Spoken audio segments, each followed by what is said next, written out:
¿Qué tal estuvo la última charla? No menos. Pero me imagino que yo ahí presenté a Hillman. Tiene que haber provocado dudas, ¿no?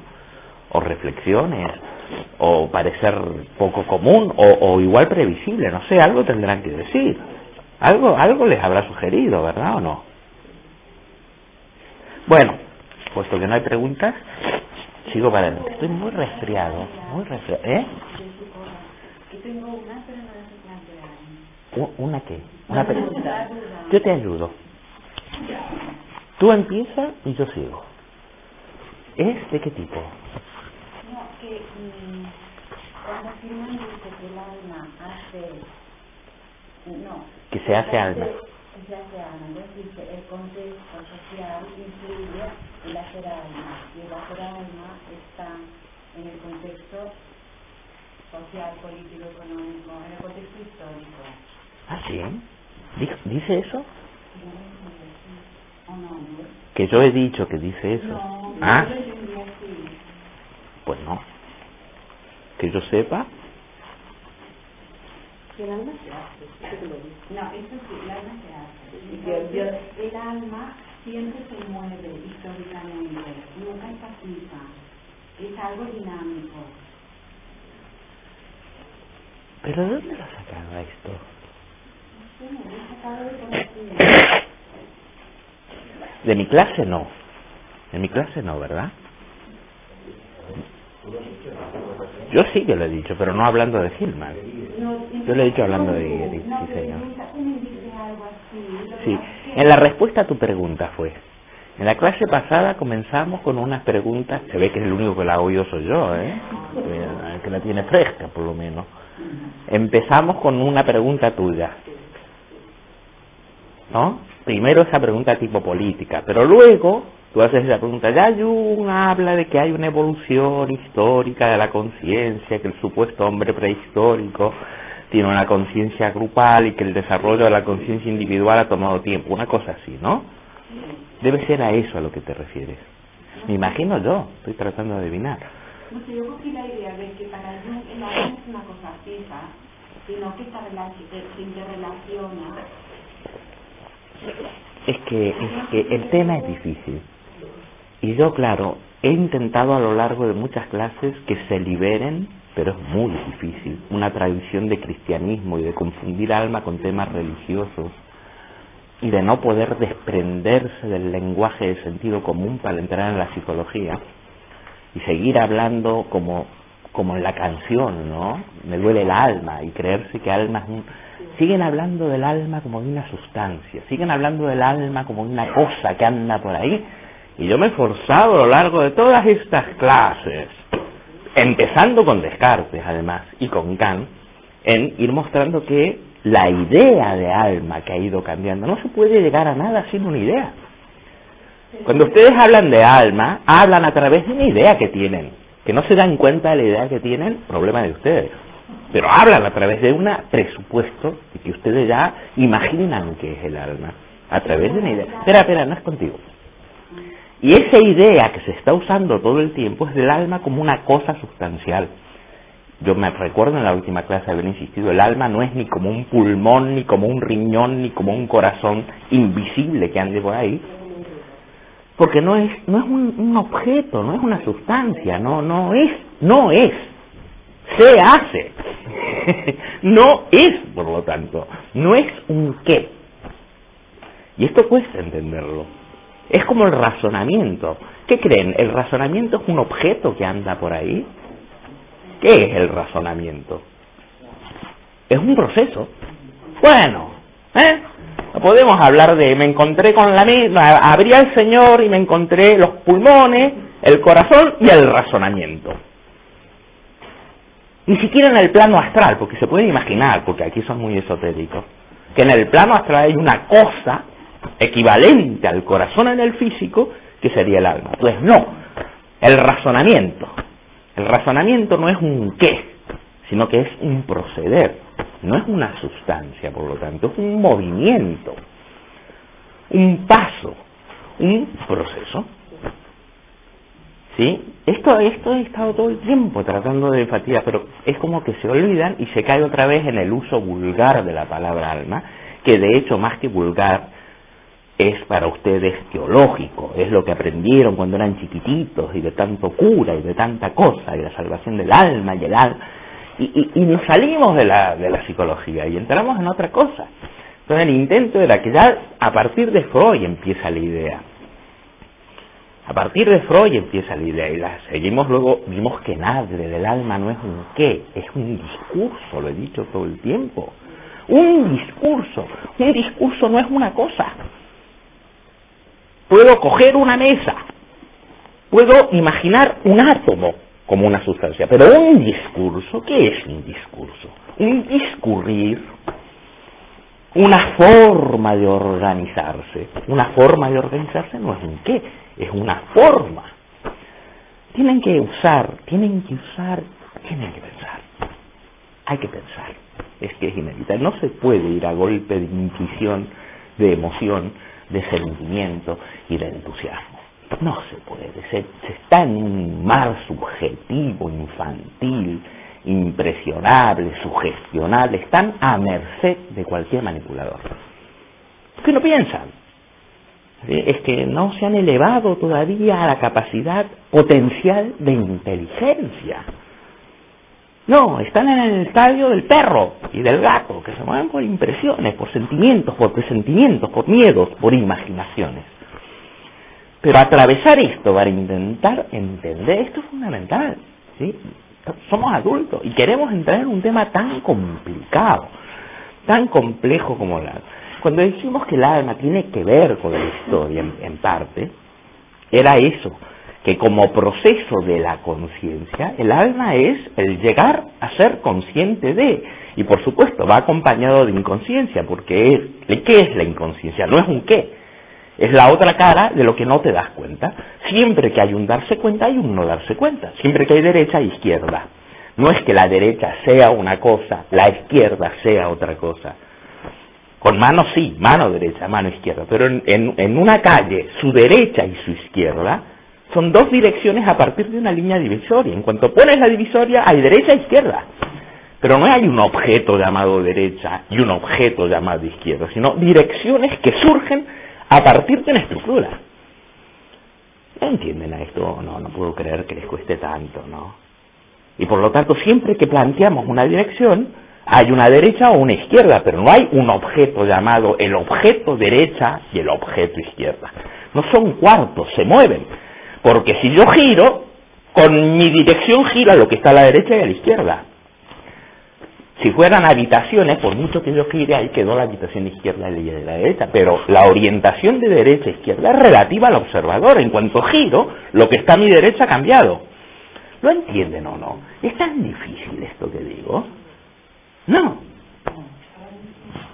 Para ti sí. Vamos a ver. Mons, es tan sencillo. Cuando tú vas caminando de Ramblas para el mar, ¿el liceo está a la derecha o está a la izquierda? Y cuando tú vas subiendo por las Ramblas del mar hacia Plaza Cataluña, ¿eso qué quiere decir? Que la dirección es relativa a cómo camines tú. No que existe la derecha absoluta y la izquierda absoluta. ¿Se entiende esto? Bueno, es lo mismo. Es una mirada y que depende de donde te sitúes, es inconsciente, inconsciente o consciente. ¿Perdón? No, estoy medio sordo. No, soy yo que no oí, ¿eh? No es ella. El alma podría ser como un reflejo de lo consciente y de lo inconsciente al mismo tiempo. Yo no sé qué imaginan cuando dicen el alma, es que el problema está ahí. El problema es en utilizar una palabra detrás de la cual se esconden las fantasías más o incompatibles entre sí. Entonces dos personas pueden usar esa palabra, pero cada una de ellas pone detrás de esa palabra una imagen que no tiene nada que ver con la que pone el otro. Y así es imposible entenderse. Porque aunque tenga 4 letras la palabra, a lo que se alude con la palabra son cosas totalmente distintas. Si por alma entendemos, no una sustancia, estamos hablando ya a partir de Hillman, no una sustancia, Sí, y creo que haberlo dicho, el alma ni siquiera es un objeto, sino es la manera de orientarse a los objetos. Por lo tanto, jamás encontrarás al alma como objeto. Jamás, no es una cosa entre las, es la manera de abrirse a las cosas. Y eso ya no es una cosa. He dicho es una perspectiva, he dicho es una orientación. Y una orientación no es una cosa. Ahora sí. Entonces, Jung empieza ya a decir eso. Sí, no, en Jung no. Jung apunta un poco a decir... No, Jung todavía habla de regiones psíquicas, usa un mapa incluso, un mapa tipo estratos, habla de capas subterráneas y más profundas hasta llegar a capas prehistóricas. Y con eso está usando una imaginería en parte bastante sustancial. Aparece el alma como un habitáculo, vamos a decir así, imaginario, no literal, evidentemente. Aparece poblada de entidades en Jung. En Jung se habla de complejos, se habla de arquetipos, sea lo que sea eso. Si te dije, el alma está formada por complejos arquetipos, dioses, demonios, lo que quieras, ¿no? Por lo tanto aparece como un ámbito. Aunque en Jung hay mucho cambio del primer Jung, del Jung del medio, del Jung del final, hay mucho cambio. Empieza a poner por aquí, ¿por qué? Es una pregunta sí, ¿por qué? ¿Por qué? No, seguro que no. ¿Por qué pone como ejemplos básicos los dioses griegos como representantes de estos arquetipos que pueblan el mundo del inconsciente? ¿De quién me hablas? De Jung. La pregunta. Pues, ¿Por qué no mira a su realidad y dice, bueno, esto es una tontería a lo mejor? No, esto es que te has leído a Gierig antes de tiempo. Se ha leído a Gierig antes de tiempo y quiere hacer un argumento guillerigiano. Ya te veo venir. Cuando vas estoy de vuelta.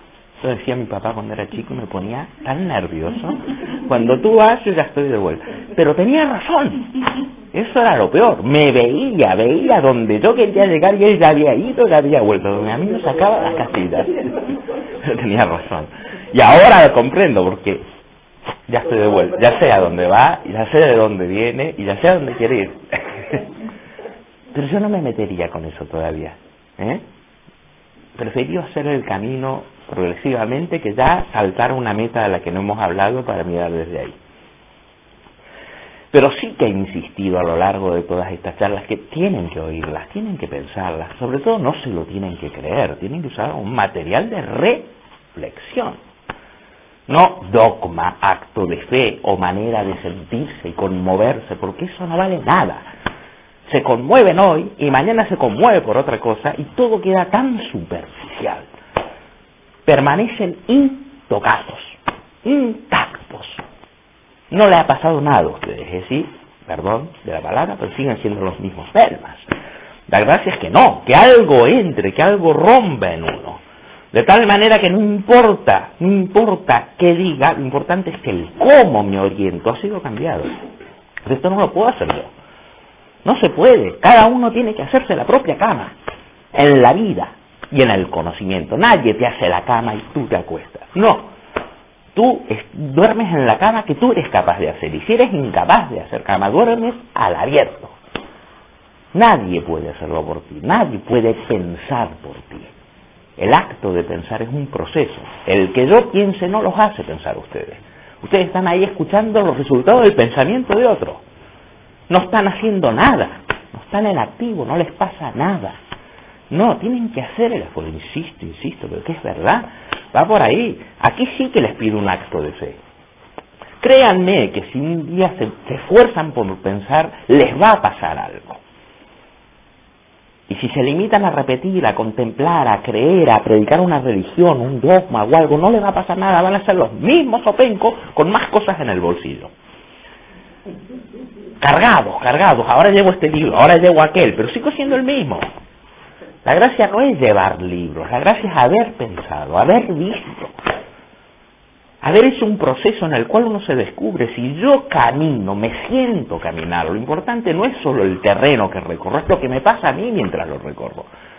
Pero si ustedes están sentados viendo la película de lo que vio Enrique cuando camina, ustedes están sentados. Por mucho que crean que están viendo lo mismo, no están sintiendo su sangre circular, no están sintiendo los músculos tonificados, están en pasivo, se están deformando. Y el que hace gimnasia es el otro, pues son ustedes los que tienen que hacer la gimnasia. Pensar es pensar en un tema, no se puede pensar viendo volar moscas en la cabeza. La cuenta que tengo que pagar, Juanita que me quiere, sonar el teléfono, qué pelida. Eso no es pensar, eso es estar aturdido. Pensar es plantear un tema, preguntarse por qué, tratar de entenderlo, ponerlo en cuestión, elaborar respuestas. Cuando alguien propone una respuesta, pensársela y discutirla si no la veo, ponerla a prueba. Y la transformación no ocurre solo con el tema, ocurre con ustedes. Esa es la puerta por la que hay que pasar. Ese es el precio que hay que pagar. Estar activo. Esa es la ascesis, la disciplina necesaria. No es una disciplina militar, es un discipulado, es decir, es hacer el ejercicio, es la ejercitación. No importa el texto, lo importante es que el texto o la clase o lo que sea se transforma en el tema sobre el cual ejercito. ¿Qué ejercito? El intelecto. Oye, lo que me diferencia de un perro y de un gato. Porque el perro y el gato también tienen entusiasmos y desentusiasmos y emociones, pero no tienen intelecto. A ver si se elevan a la estatura de lo potencial, de lo que por lo menos podría ser exclusivo de nuestra especie, porque somos humanos pero vivimos como gatos, con los mismos intereses de los gatos y de los perros: supervivencia, comer, follar, reproducirse, por Dios. Está bien, eso es necesario, pero no es suficiente. Hay que abrirse, hay que pegar el salto. Creer no sirve de nada. Creer en algo es meter más paquetes que llevar a cuesta tus credos. Ya vas pesado con tus apegos y encima vas con tus credos. Pero te mueres con lo que eres, no con todo lo que llevas en el bolsillo. Entonces tus credos, tus posesiones, tus intereses se van al carajo cuando te mueres. Te mueres con lo que eres. ¿Sí? Y lo que eres es lo que he caminado, no los lugares por donde pasé, mi cuerpo como está transformado por haber pasado. El intelecto también se transforma. ¿Se entiende? No es una... Es más, tiene el don, el intelecto, de volverse aquello en lo que piensa. Esto es único. Pensar en algo es ser eso que se piensa, serlo intelectualmente. No es mirar algo que está frente a mí y mientras lo miro aquello está enfrente. No, pensarlo es entrarle y ser entrado. Y en ese momento ya no existe más la separación entre el sujeto y el objeto. Esto es fabuloso. Claro que requiere estar disponible. Hombre, claro, requiere estar disponible, como todo en la vida. Uno no puede ir al cine, uno puede ir a un concierto y no oír nada, porque uno no está disponible. Uno dejó su cuerpo y se fue a sus preocupaciones. Y le pasó por fuera. No hubo atención.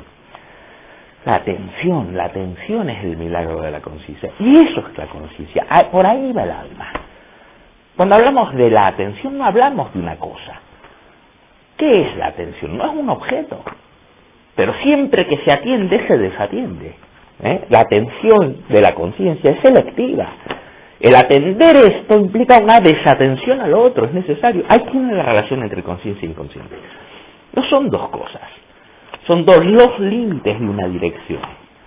Por lo tanto, ¿qué es el alma? Ni la conciencia ni el inconsciente, sino la unidad de lo consciente y de lo inconsciente. La unidad que surge en el acto de darse cuenta de el darse cuenta y el no darse cuenta. No es ni solo el darse cuenta ni solo el no darse, es la unidad de esta contradicción, de esta polaridad, que es el proceso mismo. ¿Qué es el caminar? Caminar es caminar entre una derecha y una izquierda, una adelante y una atrás. No es que hay una derecha fija y una izquierda fija. Al caminar se va moviendo conmigo mi derecha, mi izquierda, mi adelante y mi atrás, porque al girar surge otro delante, otro atrás, otro delante. Es, por lo tanto, la unión de todas esas direcciones en función del movimiento. Y no es una sustancia, es un viaje. El alma es un viaje. Naturalmente que se puede vivir desalmadamente, es decir, se puede vivir torpemente, se puede ser una piedra viviente. Se puede ser como una piedra, y en una piedra no pasa nada, una piedra simplemente está. no hay proceso. Y claro, un ser humano puede estar como una piedra, puede estar idiotizado, no se hace alma.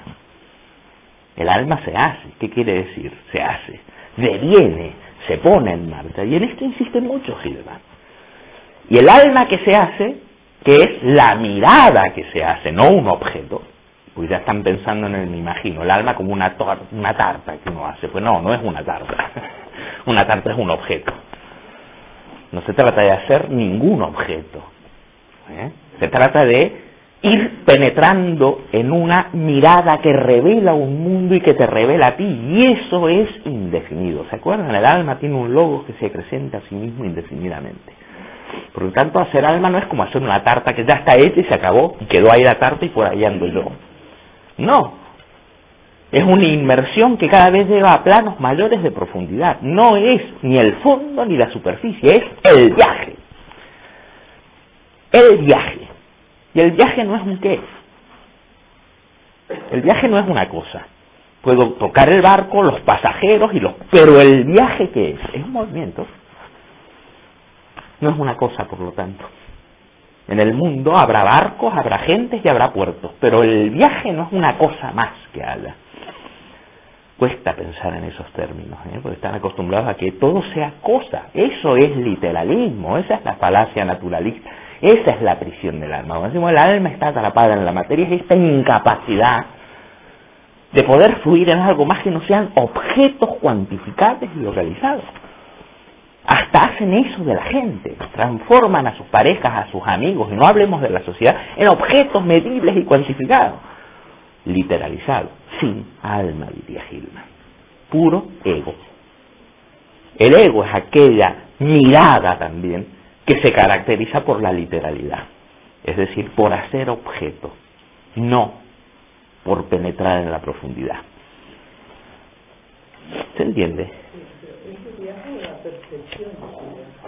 Es que la percepción es un viaje. La percepción es un viaje. La percepción no es algo estático, es un percibir, está en acción. No, una cámara no percibe nada. Hay una diferencia entre un ser humano o un ser viviente mirando y una máquina. La máquina se limita a copiar, permanece intacta, le pase lo que le pase afuera, copia, es mecánica. No percibe, por lo tanto.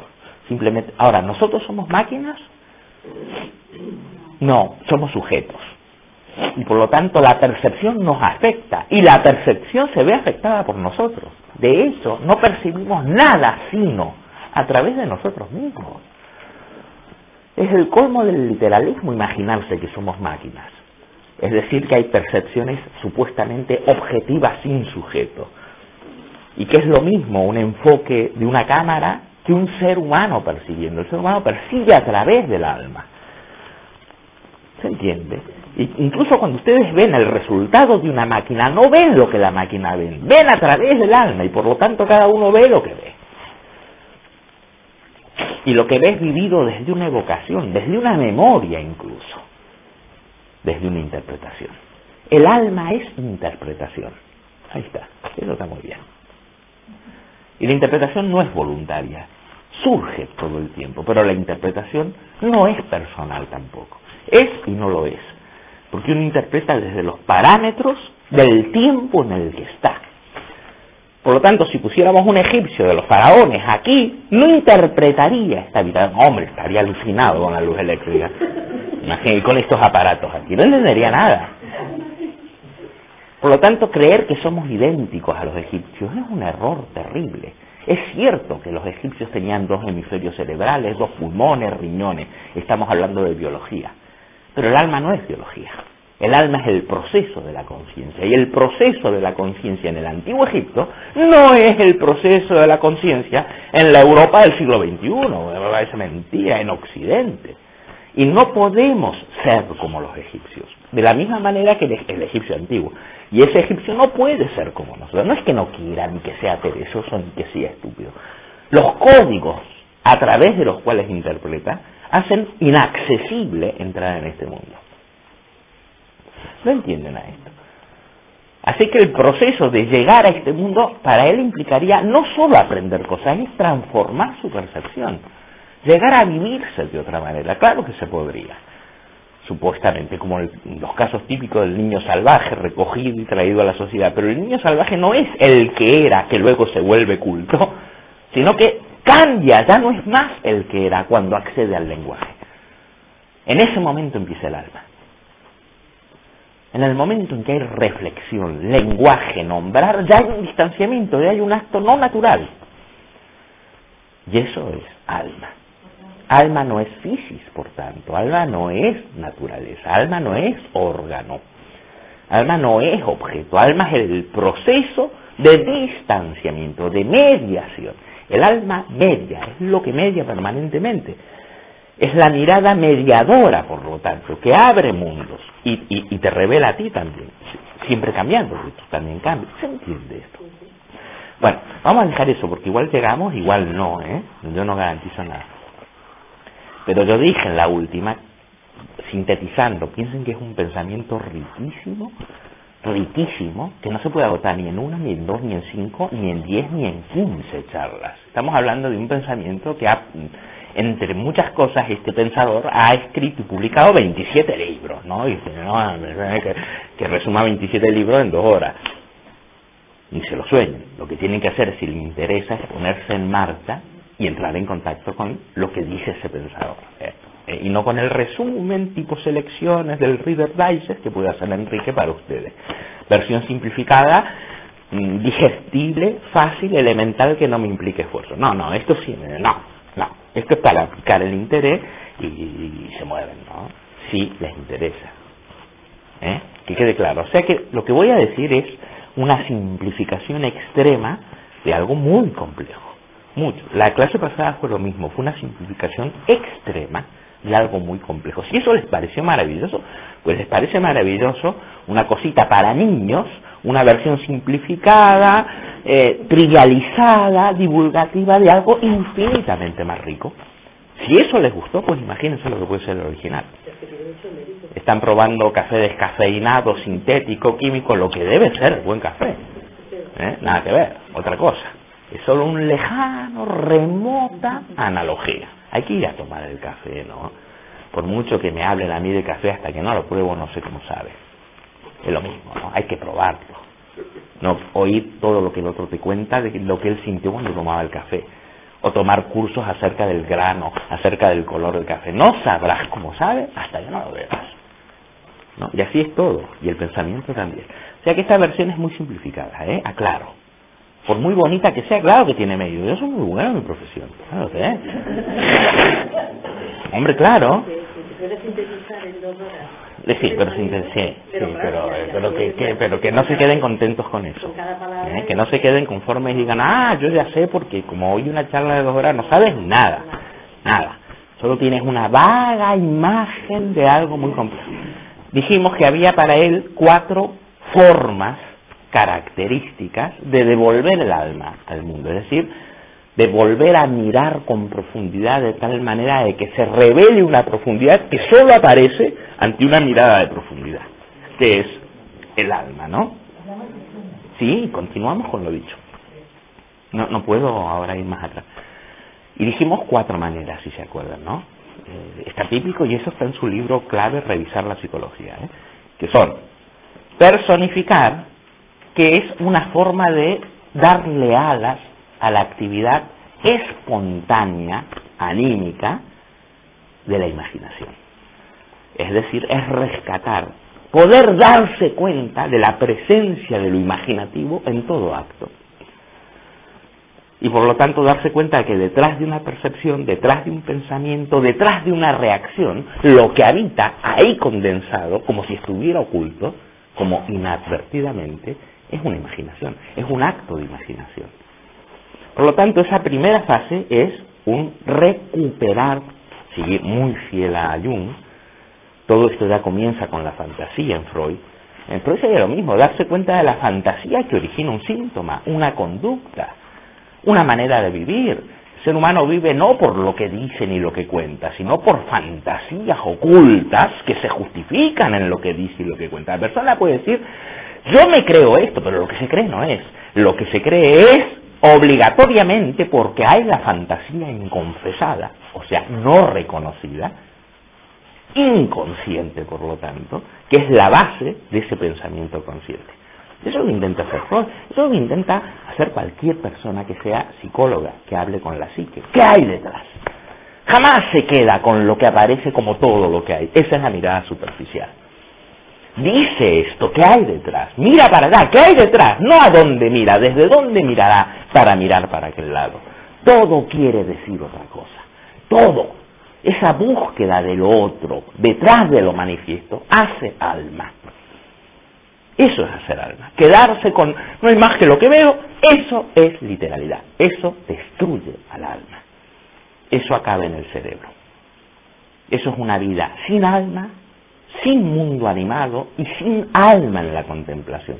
Es puro ego, pura literalidad, puro mundo de objetos. ¿Se entiende? Por lo tanto, cualquier mirada psicológica es mirada que penetra. ¿A dónde penetra? A lo invisible. Quiere decir que toma todo lo visible como señal de lo invisible. Todo. Todo. Y no dice, esto oculta esto y se acabó. Porque esto, una vez que se ha hecho visible, tiene un invisible detrás. ¿Se entiende?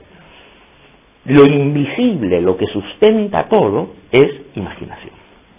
Y la imaginación no es una cosa, sino que es un flujo de imágenes, motivos, leitmotivs. ¿Se entiende?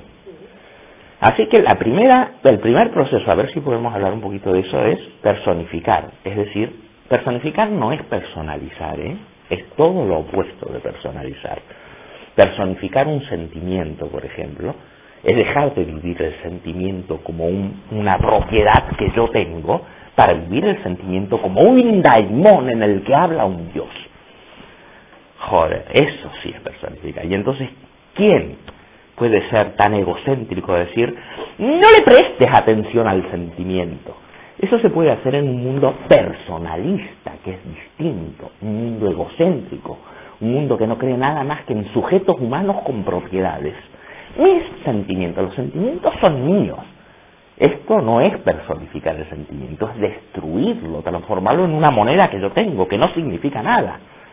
Personificar es ver qué Dios hay en el sentimiento, qué Dios hay en el deseo, qué Dios hay en el miedo, qué Dios hay en la anticipación, qué Dios hay en esa angustia, qué Dios hay en esa esperanza. Y por lo tanto verlos como no míos. Al revés, yo de ellos. Qué cambio, ¿eh?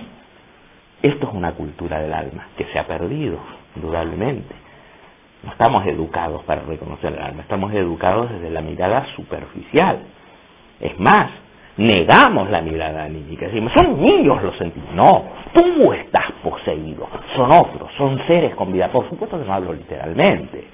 No digo que hay una cosa que son dioses que andan por ahí y que te tironean de los sentimientos. Es una manera imaginativa, nunca literal, de hablar de la autonomía de la psique. De decir que el proceso no te pertenece, tú estás a merced de ello. Has de aprender a respetarlo. Que distinto a como lo hacemos normalmente, ¿no? Los sueños son míos, los sueños son para mí, yo los leo para mí. ¿Cómo para mí? Los sueños son dioses. En los sueños hablan dioses. No están en función tuya. Tú estás en función del sueño. Esto sería personificar. Que es exactamente lo opuesto al personalismo. Hoy en día vivimos intoxicados de personalismo. Lo único que existe son mis sentimientos, mis imaginaciones, mis experiencias. Yo y más yo y más yo. Y tú y más tú y más tú. Y entre yo y tú no hay nada.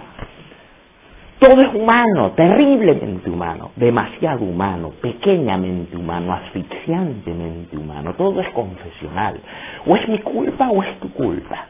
Nunca vemos qué dioses hablan de la culpa, ni, como decían los antiguos, qué quiere de ti un Dios cuando te envía un sentimiento. Eso lo conté en la pasada, ¿no? La visión politeísta. Me afecta algo. ¿Qué Dios está esperando que lo atienda? Eso es lo menos personalista que hay. Eso es personificar y no personalizar. Nosotros hacemos al revés. Personalizamos, nos apropiamos, hacemos de nuestras parejas dioses o demonios en lugar de ver los dioses y demonios que rigen nuestra historia con los demás. ¿Se entiende? Esto le da realidad al alma. Comprender que las historias ni tú ni el otro, lo que se mueve entre ti y el otro, no le pertenece ni a ti ni al otro, son los daimones del alma. Y por lo tanto, míticamente, nunca literalmente, son dioses. Es una manera de decir incontrolables, más poderosos, más reales que tú. No en realidad objetiva, de célula, no, en realidad anímica, pesan más. Una persona dice, bueno, yo viví esto, pero he decidido no mirar.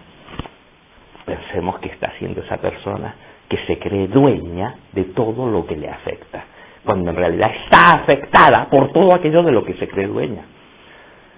Es una falta de respeto. Ahí ves la inflación del ego, el monoteísmo. Solo hay yo y mis sentimientos, mis deseos. Son cosas que yo tengo, no existen sino por yo. No, al revés, el yo está a merced de todo esto. ¿Cómo puede hablarle? Dándole realidad personal. Personificar es, por lo tanto, imaginar. ¿Se entiende? Ver la imagen escondida en el hecho, en el acontecimiento, en el proceso, en la relación o en lo que sea. Cosa que jamás hacemos.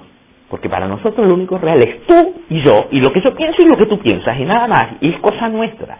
Esto lleva a la continua moralización.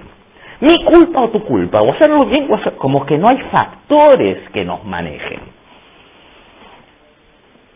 Es como que no son advertidos, queda todo en la esfera personal, pequeñita. Y ahí no hay alma, porque el alma es inmensa. ¿Se entiende esta idea? Veremos más. Personificar la primera.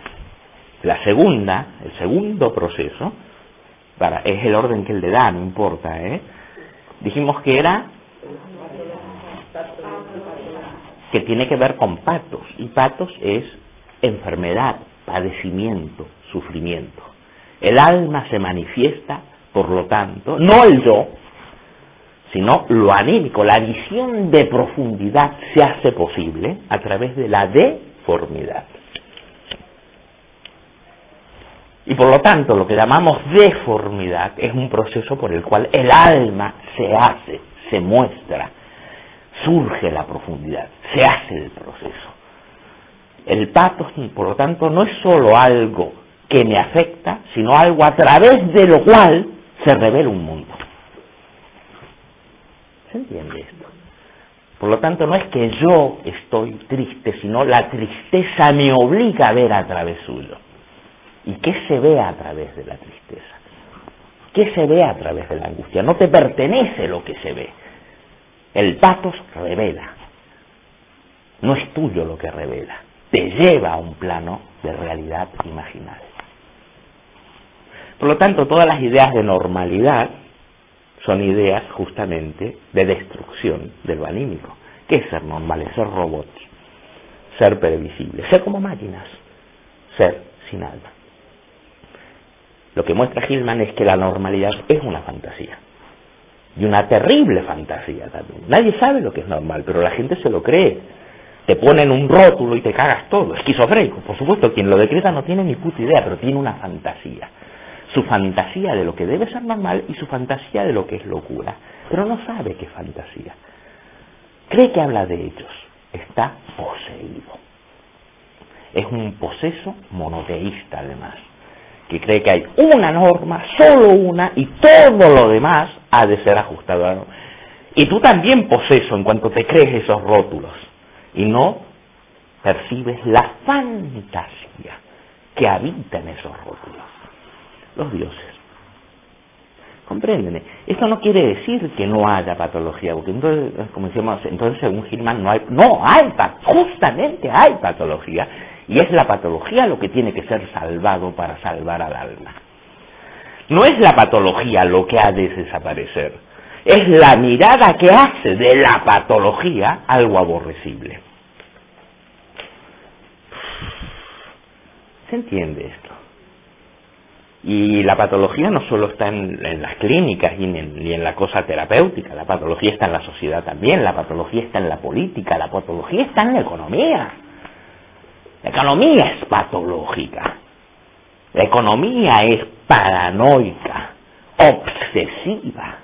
Yo una vez les puse a ustedes en el blog, aquel vídeo sobre la corporación que obtuvo varios premios, ¿no?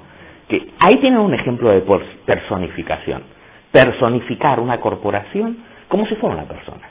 Y entonces vemos cómo se conduce. Y todo el diagnóstico que se le haría a una persona. Se le llamaría esquizofrénico, se le llamaría paranoico, se le llamaría psicópata. Pues sí, la única forma de ver la psicopatía en la que vivimos es dándonos cuenta. Pero creemos que no, que son objetos, que son cosas. No, hay un proceso allí. Y hay un proceso de patos también. ¿Se entiende esto? Solo así el alma retorna al mundo. Solo retorna por una mirada que la reconozca. Sí, voy muy rápido, hay más. El tercer proceso, o la tercera manera, tenía que ver con las ideas. Ver a través. Que es una forma de pensar. Es decir, ver a través de un hecho, o de una circunstancia, o de un dato, o de una supuesta realidad, la idea que subyace, que hace que aparezca así. Y por lo tanto, a través de los hechos no vemos hechos, vemos ideas. Ideas muy enfermas. Por lo tanto, ver la idea que hace posible que se hable de tal hecho, es ver lo invisible que sustenta lo visible. ¿Se entiende lo que digo? Y por lo tanto tiene que ver con ver las ideologías también. Vamos a ver, cuando una persona te dice, y hoy se dice mucho, la prensa es, bueno, ya habló Jung de que los políticos y los periodistas siembran epidemias psíquicas en el mundo, ¿se acuerdan? No estaba hablando de una frustración personal, está hablando de las enfermedades del alma del mundo, y por lo tanto de cada uno de nosotros. Y mientras más nos encerramos en la burbuja personal, más inconscientemente estamos a merced de esa peste mundial. Y el hecho de que tú digas, bueno, no me importa y no me interesa, no te hace menos susceptible que si te importa o no. ¿Se entiende? Hace poco alguien, porque puse un artículo en el blog, algunos lo han leído, yo les recomiendo que se pasen todos los días, porque siempre hay algo, pueden pasar 3 días que no, siempre hay algo que tiene que ver además con el curso que estamos dando, siempre. ¿Ves? El que es curioso ya lo sabe y el que no, pues vive en su mundo. Es así. Luego uno pasa por la vida y dice, la vida es, y la vida no es más que lo que tú has permitido que sea. La vida eres tú. No tú personal, tú y los demonios que te poseen. No es otra cosa. Por lo tanto uno no vio nada y dice, la vida no es nada, claro, nada. Para ti no había nada, porque tú no estabas para nada. Nada disponible, nada apareció. Pero claro, cada uno cuando habla de la vida no sabe que habla del límite desde el cual está abierto y disponible la vida. Siempre es una autoconfesión de lo inconfesable. Siempre. Entonces, ¿qué te puede contar un tontazo de la vida? Tonterías. La vida es tonterías. Y tiene razón. No puede ser otra cosa para ese que vive así. El otro te puede hablar de grandes pasiones y grandes tormentos. Claro, no puede ser de otra manera para el que vive. El otro te puede hablar del mundo y no de sí. Pero eso estaba disponible. El otro estaba en su burbuja, peleándose para tener una jubilación y llegar a viejito y comprarse la casita en el huerto. ¿Qué te va a hablar cuando se muere? Cuando se muere se queda sin casita, porque se queda la casita, sin pensión y además no pasó nada. Porque no estuvo para nada. Bueno, cada uno es así. Pues insisto tanto, de verdad que insisto tanto, porque ustedes son los que van a abrirse o no. Son ustedes los responsables en última instancia de su vida, les guste o no les guste. Y ante esto no hay excusas. Y no puedes decir, porque mi papá no me quiso, porque mi mamá no me quiso, porque todo eso estaba, pero ¿y tú dónde estabas? ¿Tú dónde has estado? Ese es el tema. Cada uno de ustedes, hay mucha gente que me ha dicho años más tarde de estar en cursos míos, porque pasaron intocados, como siempre. ¡Ay, eres genial! ¡Qué buenas tus clases! Intocados. No se divirtieron nada más. Muy común. pero años más tarde, golpeados por el patos es necesario para que haya alma. Poseídos por una patología, por un patos tremendo que los decía Enrique, oye, aquello que tú decías, ahora comprendo. No estaba en el momento, no estaba, pasaba por fuera, no estaba en la persona, no había disponibilidad. ¿Se entiende lo que quiero decir? Ver a través es ver las ideas. Y las ideas son grandes imágenes también, las ideas son dioses. Entonces, si yo, como se dice hoy en la prensa, hablo de los bárbaros islámicos, mundo atrasado, ¿detrás de qué idea estoy mirando? ¿Cuál es la norma desde la cual puedo juzgar otra cultura cuando la juzgo así? ¿Se entiende? Hay una aplanadora ahí. No veo la idea, veo a través de la idea y entonces me aparecen unos cerdos sucios, ignorantes y primitivos. No pueden aparecer de otra manera si se mira desde ahí. Por lo tanto, el tema no es qué hay cuando se dice que hay tal cosa, sino cuál es la ventana a través de la que se mira, para que se vea así. Esto es ver a través. Ver a través de los hechos, ver a través de las informaciones, ver a través de los sentimientos, ver a través de las conductas. ¿Qué? La idea que sustenta eso. Al punto en que el mismo Hillman se confiesa ante todo un terapeuta de las ideas, no de la gente. Lo que está enfermo son las ideas. Querer ser normal, por lo tanto, es querer vivir de acuerdo a una idea patológica. ¿Se entiende esto? Que importante. Por lo tanto, las ideas nos poseen y hacen que vivamos en el mundo en que cada cual vive. Vive como vive, poseído por ideas aún no reconocidas. Levantar el velo, poner la ventana en primer plano, no lo que ves a través de la ventana, sino que solo aparece porque hay esa ventana. Hablar de la ventana, por lo tanto, y no de lo otro, es ver a través. ¿Sí? Terapia de las ideas. Hillman tiene mucho humor y cuando dicen, pero sí, él habla de la cultura americana, pero es que es la del mundo en este momento, ¿no? Nos volvemos americanos cada vez más. Consumimos, compramos en grandes shoppings, en grandes centers y queremos una felicidad individual formada a base de seguridad económica, previsibilidad, seguridad, pólizas para esto, pólizas para lo otro, pólizas para lo demás, previsibilidad, que no nos pase nada y consumir. ¿Qué es eso? No lo vemos. Vivimos a través de esos parámetros una vida miserable, evidentemente. Pero no nos damos cuenta de que es miserable. Es la mejor de las vidas. Y los moros son unos brutos porque no quieren vivir así. Y los pobres hindúes tirados en el suelo, en la miseria, ellos deberían acceder a nuestro maravilloso mundo de confort. Y este es el paraíso en la tierra. ¿Se entiende la idea a través de la cual se mira? Idea tremenda, cuando la ves, pero cuando no la ves, ves a través de esa idea, qué maravilloso, qué bien viven aquí, todos con tarjeta de créditos. ¡Oh, qué maravilla! ¿Desde dónde se está mirando? ¿Se entiende? Por lo tanto, esto tiene que ver con los valores implícitos, con la ideología. Las ideas no son de nadie. Al contrario, nosotros somos de las ideas. Hillman tiene mucho humor cuando dice, al final en la cultura americana siempre se busca el qué en la persona. Y siempre se pregunta, ¿qué va mal con tal? No se pregunta qué va mal con la vida que se le obliga a llevar a tal. ¿Qué va mal con nuestro sistema? Un chico entra a un colegio con un fusil y mata a 40, ¿no? En América esto es muy común. Y entonces preguntan, ¿qué va mal con ese chico? Siempre buscamos el sujeto individual como el que va mal. No preguntamos qué va mal en ese modo de vida. No comprendemos que ese modo de vida necesita psicópatas. ¿Qué le pasa a él? ¿Se entiende?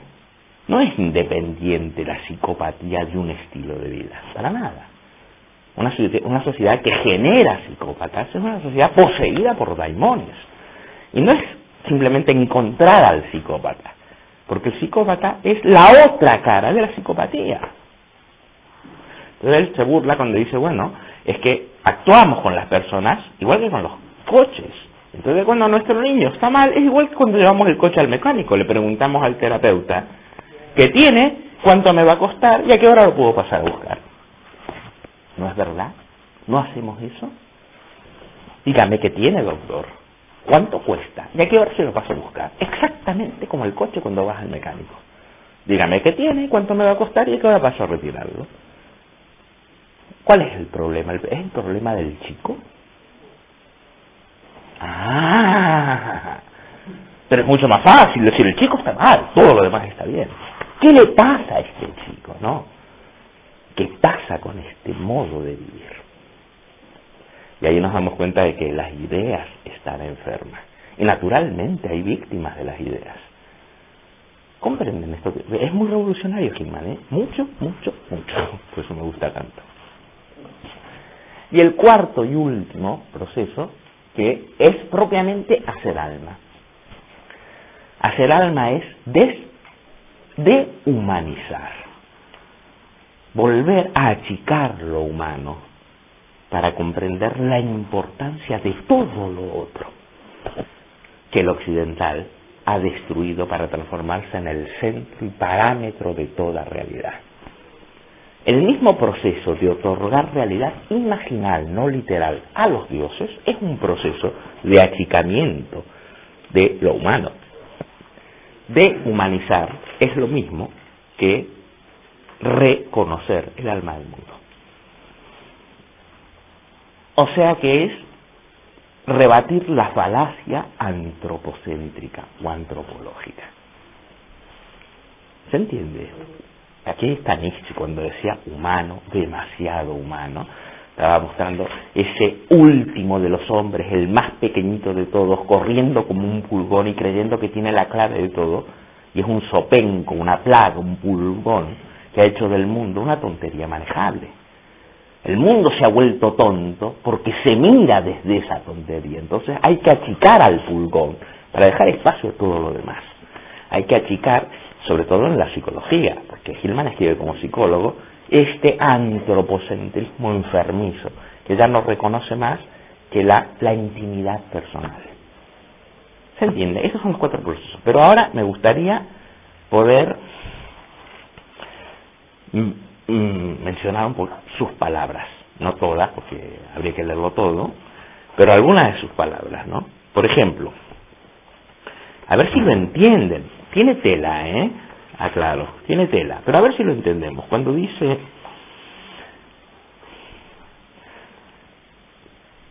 en el comienzo, como cita como a la Biblia, ¿no? En el comienzo es la imagen. Primero la imaginación, luego la percepción. Esto quiere decir, percibimos, aunque no nos demos cuenta, a través de las imágenes. Lo que percibimos, por lo tanto, no es lo que hay, sino lo que percibimos es lo que puede haber, dado que percibimos a través de la fantasía que empuja nuestra percepción. ¿Ven cómo no somos máquinas de fotografiar? La máquina no tiene fantasía, lo que capta está muerto, pero un ser humano siempre percibe a través del miedo, del deseo, del presentimiento, del olvido, de la añoranza. Por lo tanto, la percepción está condicionada, aparece como aparece porque hay un detrás. ¿Cuál es ese detrás? Psique, proceso anímico. ¿Se entiende esto? O, dice él, primero fantasía y luego realidad. O, como dice Jung, y es cierto que Jung lo dice y lo cita, la psique crea realidad cada día. Esta es una frase de Jung, ¿eh? La psique crea. Lo que llamamos realidad es creación psíquica, pero cristalizada, endurecida, literaria, al tal punto de que ya no vemos el alma, vemos las cosas. Son excrementos psíquicos. Y cuando nos quedamos con la capa, eso está muerto. Pero cuando devolvemos la capa a su fondo, entonces aparece la vida psíquica que lo reanima. De ahí que el propósito de la psicología imaginal es retornarlo, lo dije la vez pasada, todo a su raíz en la imaginación. Revelar la imagen oculta detrás de cada circunstancia, proceso, acontecimiento, sentimiento, deseo, movimiento político, movimiento económico, lo que sea, grande o pequeño, en tanto que aparece como un hecho, está habitado por una imagen. recuperar la imagen, ponerla en primer plano, que es ver a través, claro, evidentemente, ¿no? La única expresión, dice Jung, que puedo usar para esta actividad, que es crear realidad cotidianamente, es fantasía. El hombre, dice Hillman, es primariamente un hacedor de imagen, y nuestra sustancia psíquica consiste de imágenes. Nuestro ser es un ser imaginal, una existencia en la imaginación. Somos, en verdad, de la misma sustancia, y aquí cita Shakespeare, de que están hechas los sueños. Cuesta, porque uno no ve, uno ve hechos, no ve el miedo que hace aparecer esos hechos, la negación que hace aparecer hechos, la ideología que te obliga a ver el hecho. No ve el deseo reprimido que manifiesta, no, uno ve hechos, pero esos hechos son la caparazón en la que cristaliza psique. Es fuerte esta afirmación. Luego dice, porque nuestro material psíquico es imágenes, el hacer imágenes, no mío, sino del alma. No es que yo haga, el alma hace imágenes. El hacer imágenes es la vía real, la vía regia, el camino real al proceso de hacer alma. Y aquí está refiriéndose a Freud cuando Freud dijo los sueños son la vía real al inconsciente, ¿no? Entonces él dice, el darse cuenta de la imaginación siempre presente es el camino real para hacer alma, no hacer ego, hacer alma. Mientras más alma hay, menos ego. El ego se achica y se descubre habitando en multitud, en medio de imágenes que lo poseen. En cambio, cuando no hay imaginación, sí que hay ego. Estoy yo, lo que yo digo, lo que yo quiero, tú, y entre yo y tú nada, y yo lo tengo claro. Claro, ahí hay literalismo. Ese ego está poseído y ni siquiera lo sabe. Cuando empieza a reconocer que yo digo, no me queda más remedio que decir. Yo pienso, es que no me quedaba remedio, es que no me quedaba más remedio que no ver. Entonces me doy cuenta de que estoy en medio de factores. Que chiquitito aparece el politeísmo de la conciencia, del alma, a diferencia del monoteísmo del ego. Toda la psicología imaginal, siguiendo a Jung, es un fuertísimo ataque al egocentrismo. Y la verdad que si nos miramos, es terrible el mundo egoico en el que vivimos. Para mí, mi crecimiento, mi conciencia, mi desarrollo, yo, mi, conmigo, disfrazado, porque estoy creciendo mucho, te dice una persona. ¡Ay, qué miedo! Por Dios. Aparte de que se cree que es un tomate. Solo pueden crecer los niños. Pero un adulto no crece, como dice Hillman. Si algo crece en mí, solo puede ser un tumor. Porque ya crecí. Ahí hace el diagnóstico de esta mentalidad occidental y americana, ¿no? Posesión por un factor poderoso, ¿no? Que es el niño. Y ver la vida como lo que llegaré a ser. Solo un niño está esperando llegar a ser. Un adulto jamás. Por lo tanto, cuando tú estás poseído y no te das cuenta por el niño, ves la vida como un continuo proceso de crecimiento. ¿Qué consecuencias tiene para una sociedad que esté formada por millones de individuos que son niños? Que nadie es responsable. Todos están esperando a crecer, a ser más conscientes, a llegar a ser sí mismos. Nadie es responsable de lo que hay. No, el diagnóstico de Hillman es porque muestra que esa persona que se cree tan meritoria es una posesa. Y posesa por un arquetipo travieso y muy peligroso, que es el eterno niño, que no está adentro, está en el mundo. Y esa persona dice, no, yo me esfuerzo en crecer. Es un pobre niño compelido a crecer, porque ve el mundo desde la actitud infantil. Ahí vemos que ve lo que ve porque mira a través. Cuando revelas la ventana a través de la que mira, te recuerdo, Dios mío, estaba hecho un niño pequeño, no me da cuenta. Y veía como ve un niño pequeño, llegar a ser grande en conciencia, llegar a ser grande en espíritu, llegar a nunca lo que ya estás siendo. Está lo que cambia y está lo que no cambia. una cultura de niños, no quiere aceptar lo eterno, lo que no cambia, lo inmutable. Cree que todo es mejorable, todo es desechable. Es el peligro del niño. No se da cuenta de que lo que es y es. Por lo tanto, no puedes cambiarlo todo. El tema no es lo que llegues a ser, el tema es lo que siempre has sido. Pero esto al niño no le gusta, porque el niño quiere crecer. Quiere ser un niño, quiere que le falte. ¿Se entiende esto? Bueno, estas son miradas poderosas de Hillman. Esto lo ha revelado él y toda su escuela, ¿no? Luego dice, vivir, el hacer alma requiere soñar, fantasear, imaginar. Vivir psicológicamente significa imaginar cosas. Estar en contacto con el alma significa vivir en conexión sensual con la fantasía. De hecho, todos vivimos en conexión, pero no lo sabemos porque creemos que son hechos, que no es fantasía, son hechos. Y es la fantasía que te habita la que aviva esos hechos. ¿Se entiende? Por lo tanto, en conexión sensual es reconociendo el elemento psíquico y no hablando solo de hechos físicos o químicos, lo cual es una fantasía también, que quede claro. Estar en el alma es experimentar la fantasía en todas las realidades y la básica realidad de la fantasía.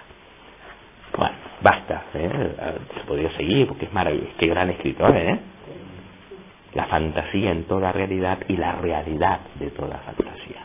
Esto es Hillman. Ese jueguito es muy de Hillman. Luego, vamos a otra. Tengo marcados aquí unas páginas. En la página 32 parece que dice algo muy importante. Así, dice. Nombrar, él habla mucho de las palabras. Él habla mucho de la palabra y el riesgo de creer que la palabra es una cosa vacía que designa un objeto. Eso también es una fantasía, se llama nominalismo.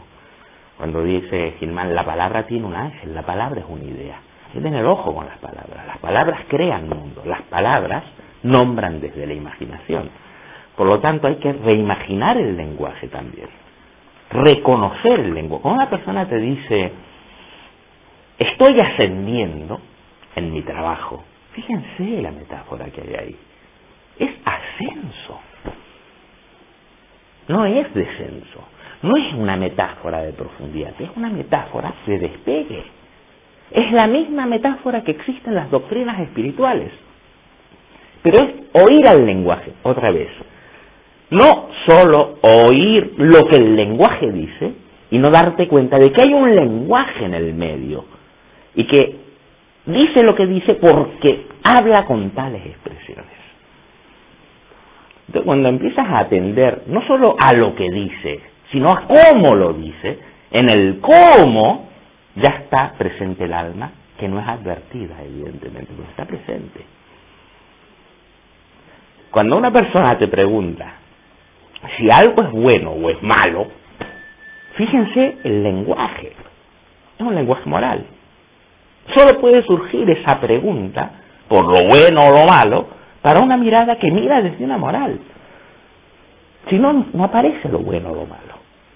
Pero claro, cuando oyes las palabras, quieres ya responder sin atender a qué metáfora hay ahí. Pero hay metáforas de ascenso y hay metáforas de descenso. Ya dijo Hillman que el alma se caracteriza por la profundidad. ¿Cuál es la metáfora? No la de subir, la de bajar. Naturalmente, en Hillman la depresión va a ser uno de los modos más poderosos de hacer alma. Descenso. El alma está en la profundidad. El alma no busca huir a la altura de la vida para ver desde arriba intocado, sino que el alma, a diferencia del espíritu que vuela y del ego que triunfa, el alma desciende a las profundidades. Por lo tanto, cada vez que volamos hacia el pico, dice él, desatendemos a los valles. Y es en los valles a donde está el alma, en los circuitos, en los recovecos, no en los aciertos, sino al revés, justo en la patología. ¿Comprenden esto? La palabra es importante. Y entonces dice, nombrar con imágenes y metáforas tiene una ventaja sobre nombrar con conceptos. El ego le encanta usar conceptos, definiciones rígidas y estrictas para dar ya nombré la cosa, no hay proceso, pero engaña, porque sigue siendo un uso de palabras. Dice, nombrar con imágenes y metáforas tiene una ventaja sobre nombrar con conceptos, pues el nombrar personificado, que es lo que hace la metáfora y la imagen, fíjense, hay metáforas que se han vuelto lugares comunes, ¿no? Pero que siguen siendo metáforas. Una cosa es hablar del astro rey y otra cosa es hablar del sol, entendiendo por sol una bola de helio. Astro rey de repente habla de una realeza, lo está personificando. Sí, son dos maneras de hablar, no son dos maneras. Lo que muestra cada palabra es algo distinto. Entonces dice, porque el nombrar personificado nunca se vuelve una mera herramienta muerta. Las imágenes y las metáforas se presentan siempre como sujetos psíquicos vivientes, a los cuales me veo obligado a entrar, con los cuales me veo obligado a estar en relación. En cambio, con los conceptos veo herramientas que yo uso, pero nunca veo otras, no veo presencias. ¿Comprenden esto? Me mantienen consciente las metáforas y las imágenes del poder de las palabras con las que opero, mientras que los conceptos tienden a engañarme y meterme en el nominalismo. Las palabras no hacen más que designar cosas que son lo que la palabra dice. La palabra es flatus vacío, simplemente un sonido, ¿no? La palabra revela o oculta. ¿Entienden lo que está diciendo? Dice, ya sea que el personificar ocurra en un paciente como una protección, o en un terapeuta como un medio de hacer separaciones, su propósito es siempre el mismo poder único, es siempre salvar la diversidad y autonomía de la psique del dominio de cualquier poder único. Una definición cree que esto es nada más que esto. Una personificación, una metáfora, admite muchas más. Nunca pretende ser la única. Recuerden lo del politeísmo, que es muy importante. Personificar es la respuesta del alma al egocentrismo. Cuando se personifica, por lo tanto, el ego se vuelve pequeño. No desaparece, es uno en medio de. Cuando se cae en la falacia nominalista, no hay más que yo y las cosas y los nombres por los cuales las uso. ¿Comprenden, no? Bueno, vamos a otra. 39, a ver. Pecamos contra la imaginación. Pecamos contra la imaginación siempre que le pedimos a una imagen, siempre que buscamos en una imagen un significado, exigiendo que las imágenes se traduzcan en ideas o en conceptos. Muy común, especialmente en los medios esotéricos. La gente no quiere imaginar, quiere usar fórmulas. ¿Qué quiere decir tal imagen? Tal imagen quiere decir el ánima. Ya está, no hace falta la imagen. Tengo un concepto abstracto, ¿no? Bueno, ese es el mayor crimen contra el alma y el mayor crimen contra la imaginación. Querer que lo imaginario se transforme en algo que ya no sea imaginación. Querer parar el proceso de evocación permanente de sugerencias para llegar a una definición final. Final o primera. ¿Entienden, no? Vuelvo a leer. Pecamos contra la imaginación siempre que le pedimos a una imagen su significado, exigiendo que las imágenes se traduzcan en conceptos. ¿Y qué quiere decir esta imagen? Y entonces queremos rápido una definición que yo entienda para no tener que atender a la imagen. Esto se hace mucho en astrología, se hace mucho en tarot, se hace mucho con los sueños, no hablemos.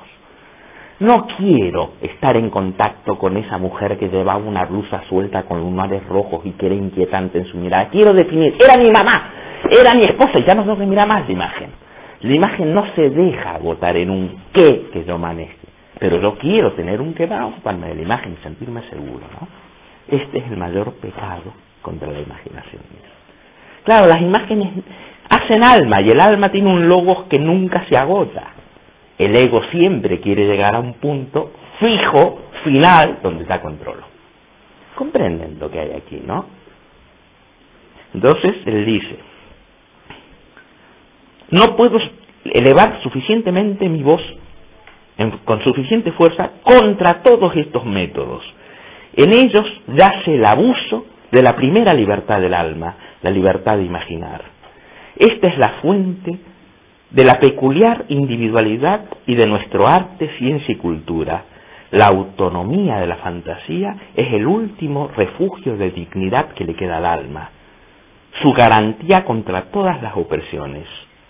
Solo a ella podemos traer en las barracas detrás de los cables de alambrado que cercan al mundo. Dice: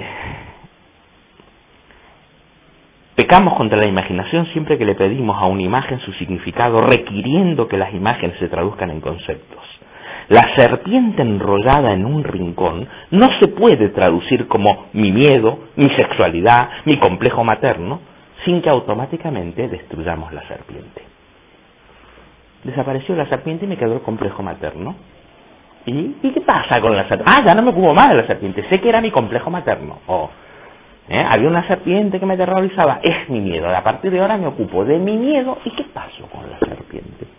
¿Qué pasó con la imagen? ¿Se la mató? ¿Se entiende? Es muy agudo.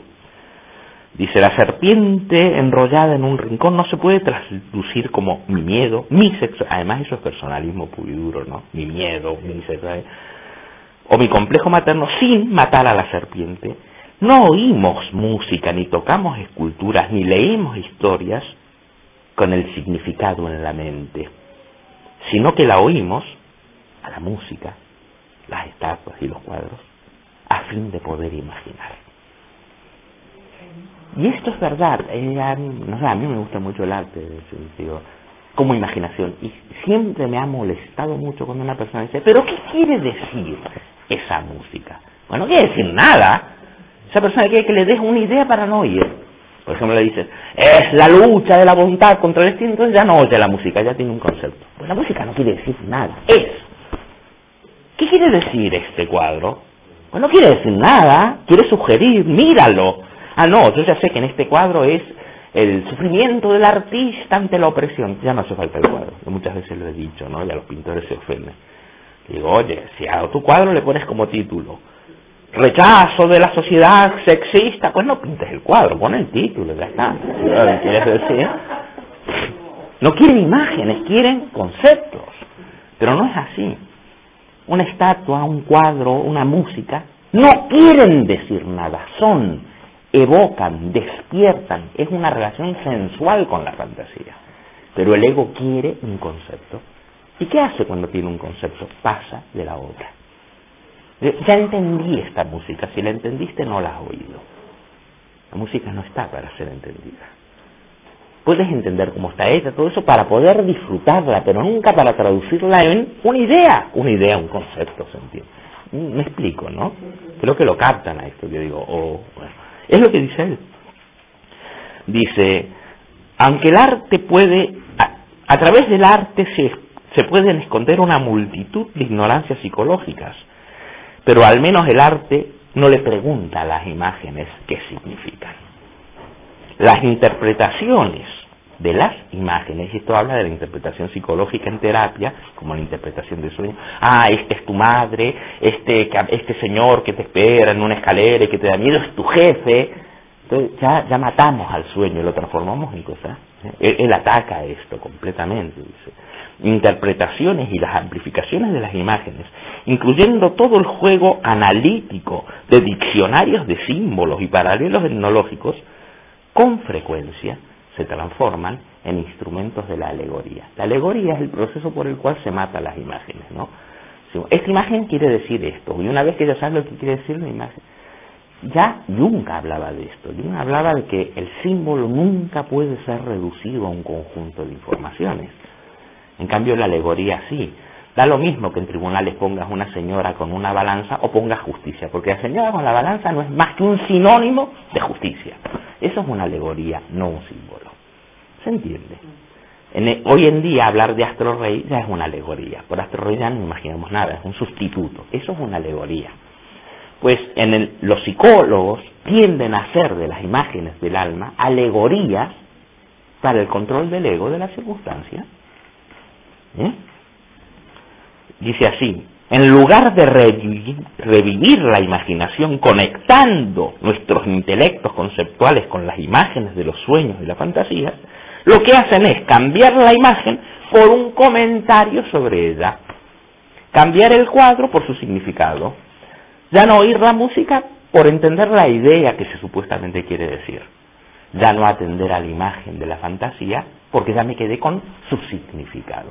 No atiendo más a la imagen del tarot porque sé que el mago quiere decir tomar una decisión. Bueno, para eso no pongas una carta del mago, pon una carta y diga tomar una decisión.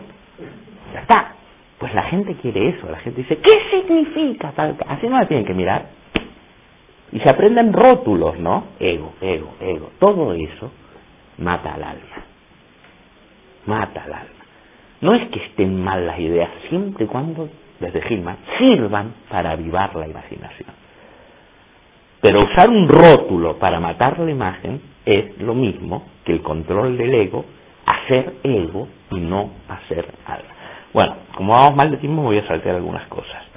Dice, patologizar es la capacidad autónoma de la psique para crear enfermedad, desorden, anormalidad y sufrimiento en cualquier aspecto de sus conductas y de experimentar e imaginar la vida a través de esta perspectiva sufriente y deformada.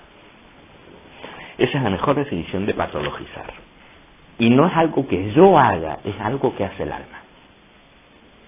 ¿Y para qué lo hace el alma? A fin de experimentar e imaginar la vida a través de esta perspectiva sufriente. Luego, el sufrimiento no es culpa mía, sino una manera en que el alma presenta un mundo. El tema no es, por lo tanto, la depresión, sino lo que la depresión muestra. Pero nosotros queremos sacar la depresión. La depresión le pertenece a alguien. Hay un sujeto que tiene depresión y hay que sacársela. O esquizofrenia, cualquier nombre, ¿no? Fíjense los conceptos, lo terrible que son. Todas estas son defensas del ego. Y por supuesto, nosotros como somos todos monoteístas, decimos, doctor, mi hijo tiene esto, quíteselo. Porque tú también eres un ego que te quiere sacar al hijo de encima. Quieres que todo esté controlado. No quieres vivir el proceso, no. El proceso de no saber y entrar en el padecer para lo que muestra el padecer. No, eso no. Tiene que ser yo, él, algo que tiene él, algo que tengo yo, algo que nos quitamos, y todo sigue igual. En esto estamos todos implicados. Todos. Esto es lo que nos gusta mirar. Entonces decimos, está enfermito, tiene algo, hay que sacarle algo y está normal. No, todo lo que pone en juego esto, todo el proceso en el que entra, no lo voy a mirar. Es algo que tiene mi pareja, yo no tengo nada que ver. Que le curen a mi pareja, yo ya estoy bien. ¿Qué me pasa contigo al vivir una relación con una persona así? ¿Qué te enseña este sufrir? ¿Qué te muestra? No.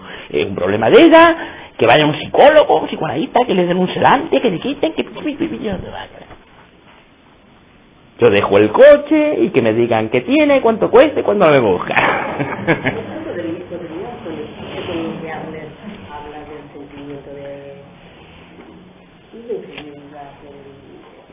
De comunidad. Sí, lo que pasa es que Adler se queda mucho todavía en lo humano, ¿no? Adler sigue en una perspectiva humana. Yo quería leer un momento donde él dice que, pero no sé si voy a llegar, toda fantasía dice algo sobre el alma, no sobre el ego. La diferencia es que los psicólogos y la gente y los diccionarios de símbolos y todo esto quieren que las fantasías digan algo para el ego sobre el ego. Soñé tal cosa, quiere decir que yo hago esto, o me aconseja que yo haga aquello, o me habla de mi pareja, o me habla de mí, todo para el yo, ¿no? Pues al revés, la fantasía habla del alma, no habla de ti, dice él. Un cambio completo, ¿no? Por lo tanto, no está a tu servicio, es un modo en que el alma se hace, es un llamado, por lo tanto. Dice él, toda fantasía dice algo sobre el alma al margen del contenido concreto de la fantasía. Ya el fantasear es un enunciado del alma sobre sí mismo. Esto va a ser muy importante en Vieri. Por lo tanto, ¿qué cuenta el alma de sí misma en esa fantasía? Y no, ¿qué ¿Qué me dice a mí y cómo le puedo sacar provecho y cómo yo puedo crecer y cómo vivir mejor y cómo quitarme un síntoma? Yo. Claro que la persona no es consciente que hace eso. Cuando lo hacemos no nos damos cuenta. Esto es lo terrible. Que nos consideramos centros del universo y no nos damos cuenta. Y entonces, ¿en qué universo vivimos? Egocentrismo. Es necesario, por lo tanto, estar poseído por síntomas, porque son una humillación para el egocentrismo. Mientras más egocéntrico, más síntomas. Es necesario. Más presentes están los dioses, como pueden estar en un mundo donde no hay espacio para ellos. Están, pero como no tienen más espacio en tu mirada, que solo existes tú, y tu voluntad y tu libertad, que ser síntomas, porque tú no atiendes a dioses, entonces sí, tu libertad y todo lo que te impide hacer lo que tú quieres, todo el sufrimiento, toda la limitación. Es que no tienen otro camino. ¿Se entiende esto? Dice, a ver si tengo más copiadas. De ahí él habla de la importancia de los mitos. Los mitos nunca son literales, nunca. Los mitos son importantes para salvar. Salvar quiere decir no interpretar. Salvar a la serpiente del sueño. Salvarla es mantenerla, no dejar que se transforme en tu jefe, tu madre, tu complejo materno, tu ego, porque entonces la has perdido. Hay que salvar a la serpiente, quitar todo lo que tú quieres hacer con ello y mantenerla viva, que siga hablando a la imaginación. Entonces, para salvar a las expresiones del alma, o sea, de la fantasía, los mitos son importantes. ¿Por qué? Porque en el mito aparecen los dioses. El mito es la historia de la relación entre los hombres y los dioses. Esa es la diferencia entre un mito y un cuento. En un cuento como La Cenicienta no hay ni dioses ni nada, pero en los mitos siempre aparece lo humano y lo divino. El mito, por lo tanto, habla de la relación con los dioses. El mito permite salvar el fenómeno otorgándoselo a la serpiente, por ejemplo, al mito donde tiene sentido. En lugar de querer reducir la serpiente a algo de lo que yo me cuento, permitir que la serpiente traiga con ella al mito, a los dioses que convoca a mi vida. Esto no quiere decir creer literalmente en mitos, cuidado, para nada. Esto quiere decir ver en el mito una perspectiva anímica, no una perspectiva. Y con esto se acaban esas chorras, lo siento si le ofendo a alguien, siempre me pasa. Pero se acaban esas chorradas de libros como Los dioses de cada mujer y todas esas tonterías que han sido bestseller, que se trata de que cada mujer se sienta que ella personifica a Afrodita y solo inflan los egos. Los dioses no son de cada mujer en todo caso será de los dioses. No, pero la gente consume esto, el consumismo está en función del ego. Cosas para sentirte más importante y claro, quiero hablar con los arquetipos. Yo he oído cosas terribles. Quiero conectar con los arquetipos, como si los arquetipos fueran enchufes que andan por ahí. Porque si conecto con los arquetipos seré más consciente. Por favor, ¿qué es eso? Entonces tú mira desde dónde debe estar viendo esta persona y verás yo, me, mi, con, mi, go. Pues no, es al revés. No yo en el sentido cristiano, de que me flagelo y pago la culpa, porque todavía ahí sigue habiendo un héroe. Claro, tus sufrimientos es muy importante, y resulta que Dios existe para salvarte a ti, y tú eres el centro del drama, y ahí volvemos al mismo, yo, me, conmigo, diciendo, igual que la gente, que la sala de espera de los médicos. Yo sufro tanto porque me han quitado un riñón, me han quitado un pulmón, me han quitado esto, y el otro impaciente para que se calle, sí, yo mucho más, me han quitado las cuatro extremidades y estoy al borde de la muerte. Sufren, yo, ¿no? Es decir, hay una negación que es una exaltación. Hombre, vete a la sala de espera de cualquier médico y verás esto en acción. Hay una competencia por quién sufre más, es decir, quién es más importante. Sí, es así, yo he estado mucho en sala de espera, me he comido charlas enteras. Y alguien ahí mostrando sus llagas, 17 operaciones, se le complicó, y ves que todos los otros escuchan esperando el huequito, que se calle para saltar. ¡Rápido! Y empezar con las suyas siempre son las peores.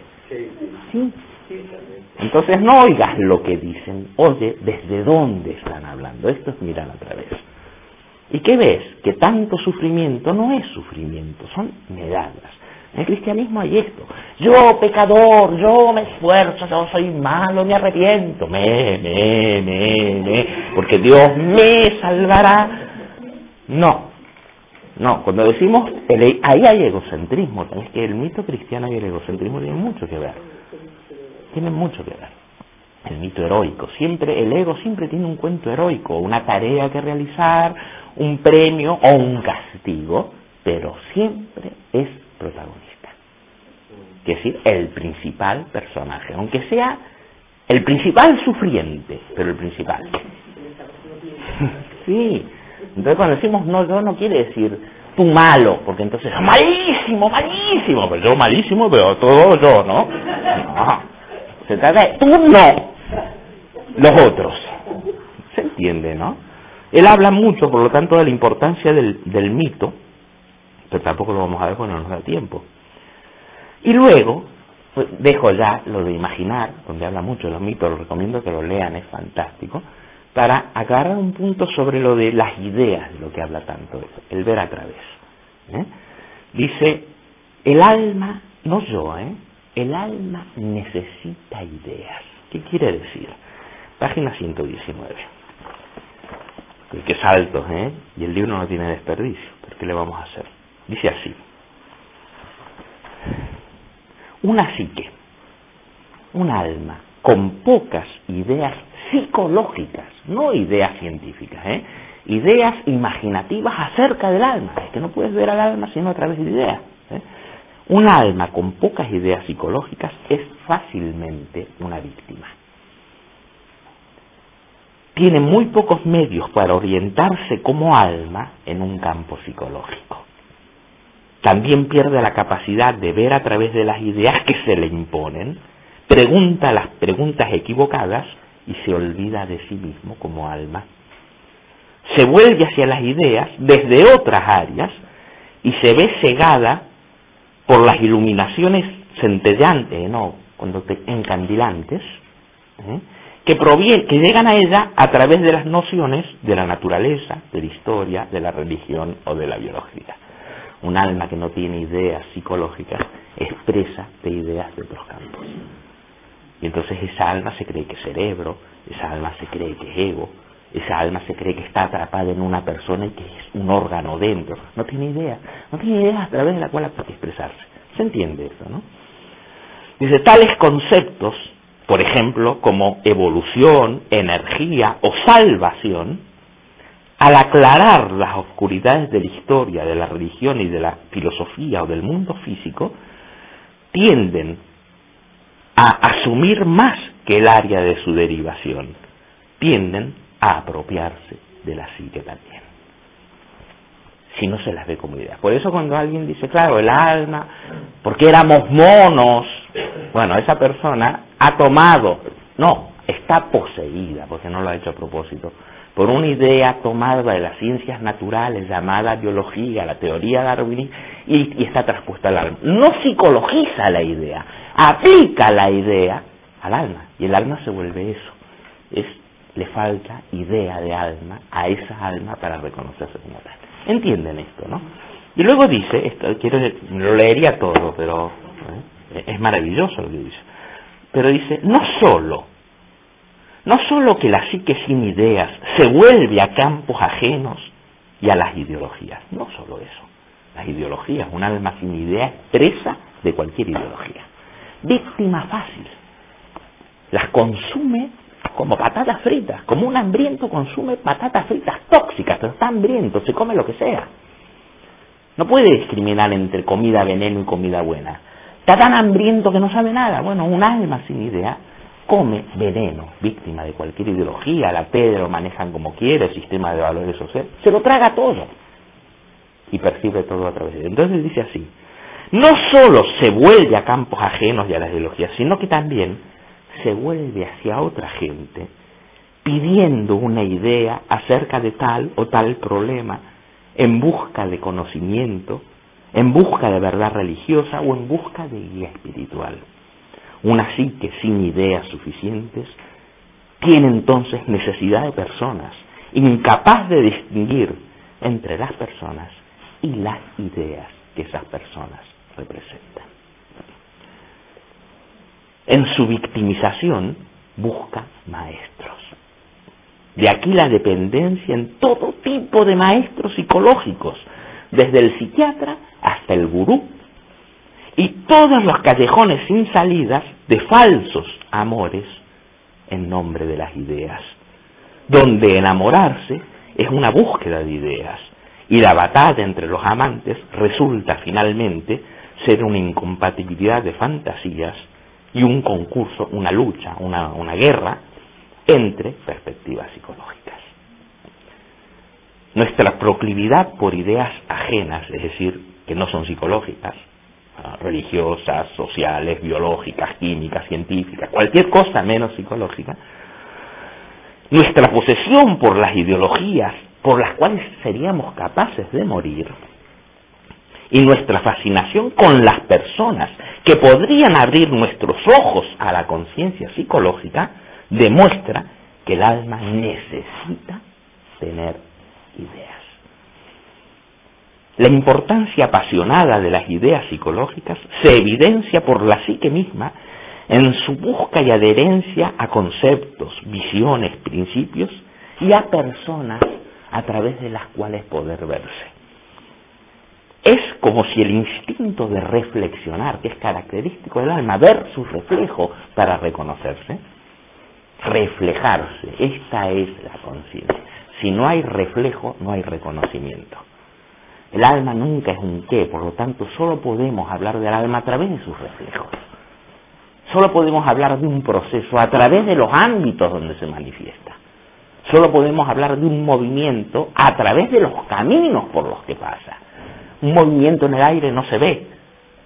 El alma no se ve, el alma no es una cosa, pero necesita reflejarse para ser reconocido. ¿Lo entienden? Esto en el Lieri va a ser esencial. Entonces dice, la importancia apasionada de las ideas psicológicas se pone en evidencia por la psique misma en su búsqueda de y adherencia a ideas, visiones, principios y personas por las cuales pueda verse, para usar la metáfora del instinto. ¿Ves que es claro? No dice el instinto, él sabe que instinto es una metáfora biológica. Si hablara del instinto literalmente, caería aprisionado. Ahí cayó preso Freud. Cuando Freud habló del instinto y la pulsión, cayó preso de la biología. Si hubiera dicho, es la metáfora de un anhelo, la cosa cambia. Pero habló de instintos y habló de una base biológica de la psique. Y era preso de su propia visión, que era el cientificismo, ¿no? Entonces dice, para usar la metáfora del instinto, el alma está hambreada de ideas. Es como si el instinto a reflexionar no pudiera funcionar sin ideas, como si las ideas fueran nuestros medios para reflejar y se requisieran, fueran requeridas instintivamente. La psique parece verse compelida a la ideación, a la elaboración de ideas, a fin de ejercitar su función reflexiva. Y este impulso o función significa tanto para su supervivencia como lo significan, por ejemplo, la reproducción, la agresión o el juego. Sin embargo, en las facultades de psicología o en las corrientes psicológicas se habla de la necesidad de reproducción, de alimentación, de agresión, pero no se habla de la necesidad del alma de tener ideas. Esto en Hillman es primordial. Por eso nos enamoramos de los terapeutas y por eso nos enamoramos del gurú sin saberlo. No nos damos cuenta de que en eso no buscamos al gurú, es el alma que busca una idea para poder verse. Y ahí se producen las terribles historias que los psicoanalistas llamaron transferencias y contratransferencias, que hablamos de enamoramiento cuando no hay ni minga de amor, ni nada personal, solo hay la añoranza del alma por idea. No lo sabemos.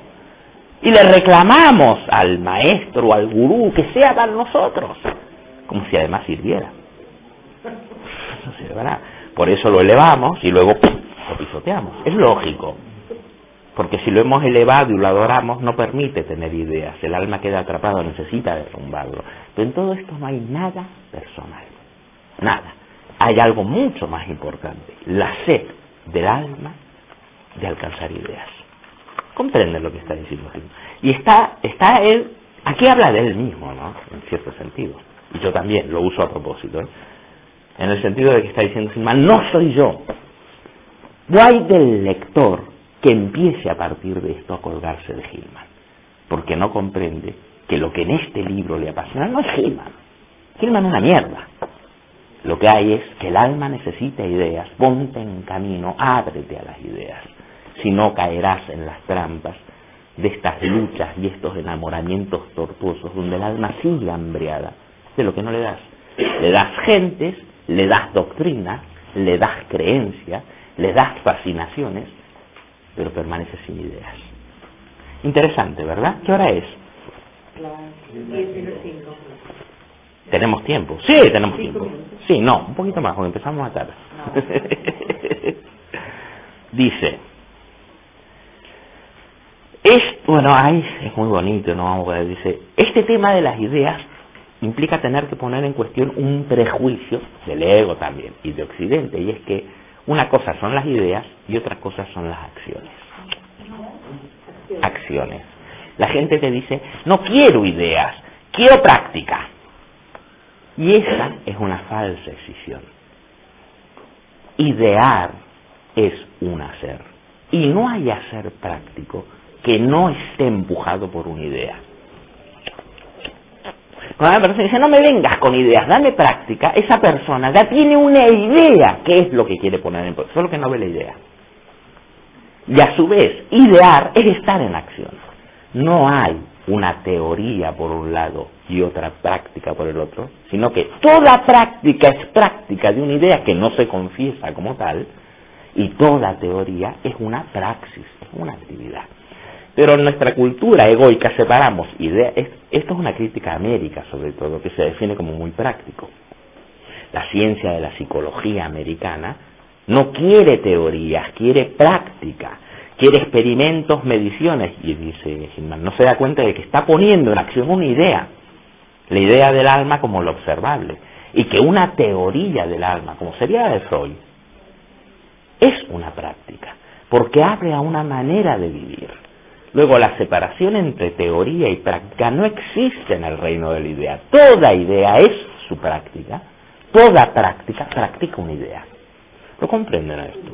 Hay que mirarlo más a fondo, pero desde ya lo sugiero. Va en contra de nuestra costumbre de poner una cosa por un lado y otra cosa por otro. Es decir, la derecha es derecha y la izquierda es izquierda, sin saber que la derecha es la derecha de una izquierda y la izquierda es la izquierda de una derecha. No existen la una sin la otra. Pues creemos que hay prácticas que no son teóricas y teorías que no son prácticas. Toda teoría. Entonces, querer decir, esta teoría no me sirve porque no es práctica, es no darse cuenta de que la teoría ya implica una manera de ver y estar en el mundo. Creer que hay una práctica que es un mero hacer es una ceguera para la idea que hay detrás de ese supuesto hacer sin ideas. ¿No entienden? Por lo tanto, hay que mirar y decir, yo soy un hombre práctico, ¿qué ideas oscuras y opacas le empujan a su práctica? No hay un hombre práctico, hay un hombre que practica ideas que no reconoce nada más. Por ejemplo, la idea de ganancia, la idea de asegurarse, eso que él cree que no es ninguna idea, es una mirada sobre el mundo bastante terrible. ¿Se entiende? Yo soy práctico, quiere decir, no que yo hago cosas que son lo lógico, ¿ya? Hago cosas a fin de servir a una idea de la vida que no me doy cuenta, pero que me tiene atrapado. Por lo tanto, estás practicando una teoría, solo que no la ves. Y toda teoría, el momento en que se ve a través de ella, te hace vivir de una manera. Luego, decir que una teoría solo vale si es practicable en un laboratorio es un error, porque la práctica del laboratorio solo vale para una teoría de la vida. Pero el criticar, por ejemplo, a Jung porque es místico y no es practicable es un error, porque su teoría lleva a una forma de vivir, que es una praxis. ¿Comprenden esto, no?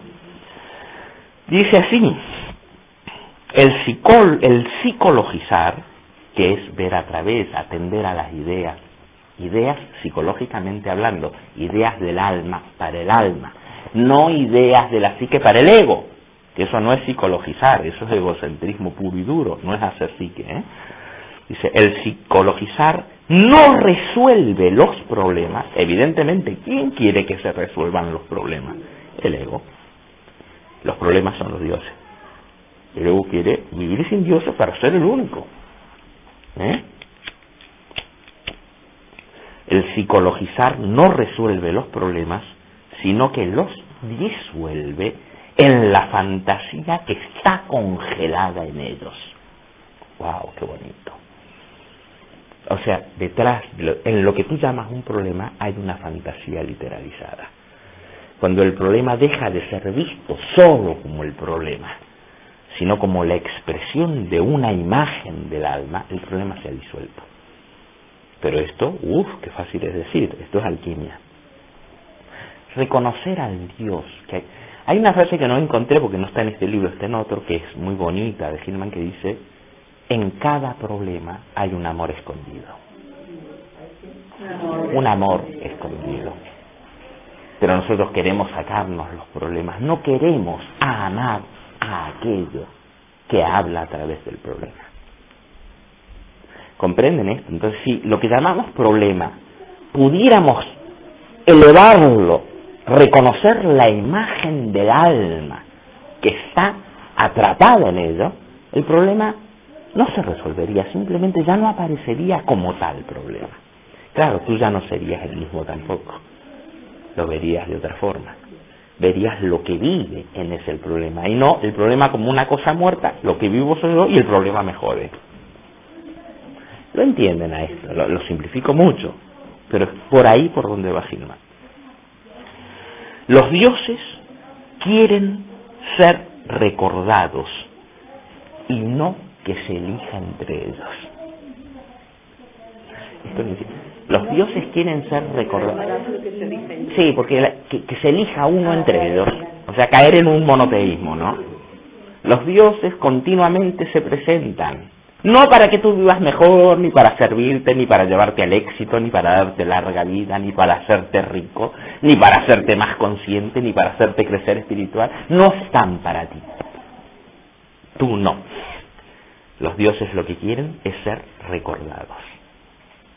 ¿Qué quiere decir? Ser atendidos. Hospitalidad para con los dioses. Ha llegado un Dios. Has de atender al Dios. Por lo tanto, los dioses no quieren que digan este sí y aquellos no, que enseguida la conciencia dice, pues si es este, todos los demás fuera. No. El Dios que viene en un síntoma, en un problema, en una situación, lo que quiere es ser reconocido como presente, no olvidado. No está hablando literalmente, no implica hacerse de ninguna religión, ni mucho menos. Estamos hablando no, porque van a salir volviéndose politeístas y poniendo altarcitos y llegar a la casa de uno y mira, este es el altar para Zeus, este es para Afrodita, ya han caído en la superstición más ruda y dura. Y no se dan cuenta de qué dioses les poseen mientras ustedes adoran estatuitas. Y adoran la estatuita, pero llaman la imagen viviente en el alma. Ego. Es que el ego hace esas cosas. Vuelve objeto a todo y no se pone en cuestión. Lo otro quita seguridad. Claro, el mundo ya no, la vida ya no lo puedo hacer yo. Está en medio de una danza del misterio de los dioses. Claro, esto relativiza mucho. Esto da miedo porque ¿quién quiere seguridad? Otra vez, ¿no? Bueno, y el ego es especialmente emisario de un tipo de Dios, no hay Dios, porque el ego también es la personificación de un Dios, de uno entre otros, que se caracteriza por decir no hay más que yo, el Dios del monoteísmo en todo caso. O sea que también hay un Dios en el ego. Cuando ves eso, también te vuelves humilde, porque te das cuenta de que tú, que creías que era tú, eras empujado por uno muy poderoso, entre ellos Saturno, por ejemplo, que fue el que en Freud aparecía como el super yo, lo que tengo que ser, lo que debo ser, etcétera. Eso no eras tú, te tiene atrapado. Cuando te das cuenta de que no eres tú que quiere crecer, sino que estás en la compulsión porque te sientes culpable, entonces ya dejas de ser el ser libre que elige crecer para ser el ser torturado que se obliga a tener que mejorar. No hay ninguna libertad. Mira cómo cambia el cuentito, ¿no? Yo quiero crecer no me queda más remedio que ver la vida como un crecimiento para pagar la culpa de ser tan malo, o de estar tan equivocado, o de ser tan ciego, lo que sea, ¿no? Sí. No, pero es que es cierto, ¿no? Dice,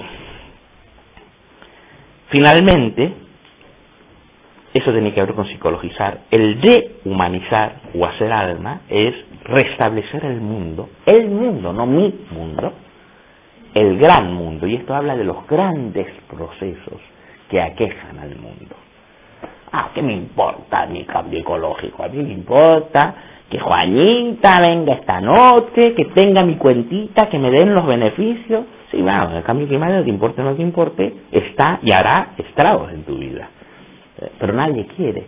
Estos son los años de cristianismo, dice. El cristianismo, con su negación del mundo, como algo sin valor, ha generado individuos que solo buscan su provecho porque no les importa el mundo. Les importa lo que saquen del mundo. Tremendo esto. Mientras que Platón insistía en que hemos venido llamados y que estamos aquí porque nos ha traído el mundo que nos necesita, los cristianos han hecho del mundo un lugar de paso para el saqueo. Esto ya lo decía Nietzsche, donde hay creencia en la inmortalidad, esto quiere decir, me importa un pepino todo lo demás porque yo paso por todo y sigo de largo.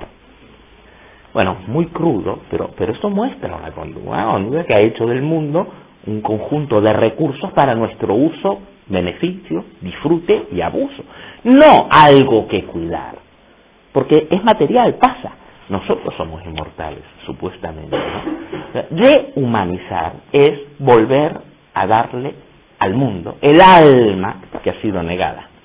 Es decir, la perspectiva que revela en el mundo otro mundo que no se puede aparecer en la perspectiva literal, natural, biologista, cientifista, que son perspectivas egoicas. Entonces dice, detrás de esto lo que hay es una liberación de toda moralidad. Es decir, la perspectiva antropocéntrica es una perspectiva moralista. Quiero decir, nadie es culpable, ni nadie es responsable, sino que todo el mundo está en posesión de uno u otro Dios. ¿Se entiende esto? Por lo tanto, no se trata de coge la bayoneta y salva al mundo, ¿sí?, aunque Dios hay ahí, sino de descubrir a qué Dios has estado sirviendo mientras te creías dueño de tu vida. Con el reconocimiento de los dioses, no implica una tarea, implica y esto es parecido a Heidegger, un dejar ser al ser, que empieza a revelarse como no se puede revelar mientras uno está en el centro. El cristianismo es característico, por poner el ego en el centro y ser monoteísta, de transformarlo todo en una conquista o en una derrota. Todo. Y entonces nos orientamos hacia el mundo como algo que o tenemos que salvar o tenemos que perder, pero que nunca dejamos ser. ¿Se entiende esto? Por eso él habla tanto de la necesidad de una visión politeísta, no literal, porque si se reconoce los dioses en todo, lo humano se achica. No es que pierda importancia, simplemente es un rincón. Y ahora resulta que lo que hay en todo lo demás importa. Habla con sus términos. Por ejemplo, querer salvar el mundo para salvar a nuestros hijos, todavía habla de la falacia antropológica. La gente que te dice, hombre, no hay que comerse los peces pequeñitos, porque entonces se acabará la pesca, sino que tenemos que comer los grandes para que se reproduzcan, para comérnoslo todavía, no mira desde la perspectiva de los peces. Los peces siguen siendo un recurso que tenemos que cuidar porque nosotros lo necesitamos. ¿Comprenden que sigue habiendo una falacia antropológica? Nos decimos, tenemos que cuidar la tierra para que nuestra especie siga dominando. La tierra sigue valiendo verga. La tierra sigue siendo una cosa para explotación. Esto que parece tan abierto al mundo, ya está mirando desde un mundo muerto. ¿Sí? Bueno, aquí